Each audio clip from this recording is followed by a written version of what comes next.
અમદાવાદ ખાતે ઝડપાયેલી ચલણી નોટ મામલે રેલો ઠેઠ સુરત જિલ્લામાં પહોંચ્યો હતો। સુરત જિલ્લાના કામરેજ તાલુકાના ધોરણપારડી ગામે આવેલ સત્યમ યોગ ધામના ગુરુ પ્રદીપા આશ્રમનું સંચાલન કરી રહ્યા હતા। જોકે ચલણી નોટનું કૌભાંડ બહાર આવતા આશ્રમ ખાલીખમ થઈ ગયું હતું। જોકે ઘટનાની જાત ગામમાં થતા મોટી સંખ્યામાં ગ્રામજનો આ આશ્રમ પર પહોંચ્યા હતા। છેલ્લા 12 વર્ષથી આ આશ્રમ અહીંયા કાર્યરત છે, પરંતુ આજે પ્રથમ વખતે ગ્રામજનોને આ આશ્રમમાં એન્ટ્રી મળી હતી।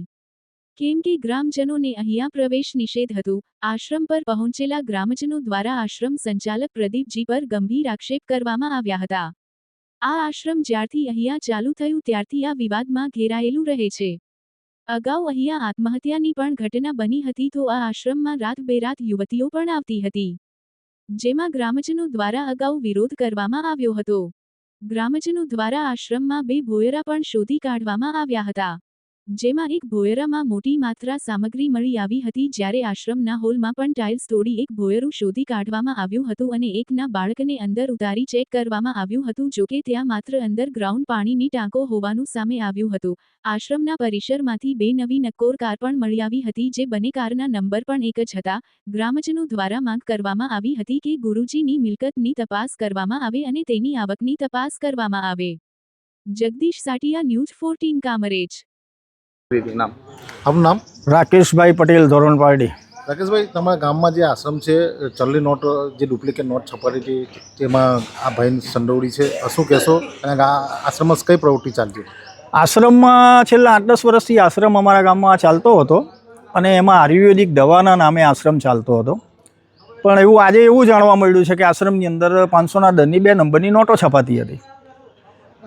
જાણવા મળ્યું કે ભાઈ 2 નંબરની નોટો છપાય છે એટલે ગામના ઘણા આગેવાનોથી માંડીને જુવાનિયા છોકરાઓ બધા આશ્રમે આવી ગયા છે। આશ્રમે કોઈ માણસ હાજર નથી અને આશ્રમની અંદર એક ન્યુસન્સ બીજું એ પણ હતું કે ઘણી જુવાન છોકરીઓ પણ રાત્રે મોડા સુધી આંટાફેરા કરતી હતી।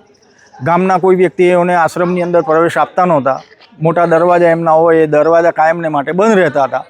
પણ આ એક ન્યુસન્સને લીધે આજે અમારા ગામનું પણ નામ કલંકિત થયું છે।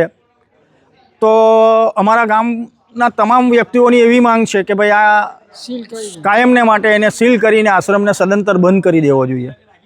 ગામના લોકો આવતા હતા, શું કહેવામાં આવતું હતું? ગામના લોકો અહીંયા આગળ આવતા જ નથી, એલાવ જ નહીં। મોટે ભાગે બહારથી જ વ્યક્તિઓ આવતા। ગામના માણસો કોઈ અહીંયા દરવાજેથી શું કામ છે એમ કરીને ભાઈ નથી બાપુ હાજર, તમે જતા રહો એમ કરીને કાઢી મૂકે। આગળ કઈ વિવાદ કે એવું કઈ? આગળ એકવાર કંઈક એમનો વિવાદ એવો થયેલો, ત્યારે કંઈ બાપુએ આત્મહત્યા કરવાની કોશિશ કરેલી, પણ હવે એ એકચ્યુઅલી એમનો વિવાદ શું હતો એ અમને કંઈ માલુમ નથી પડ્યું। પણ એ આગળ એક વખત બનેલું છે, એ વસ્તુ ઘટના બની છે।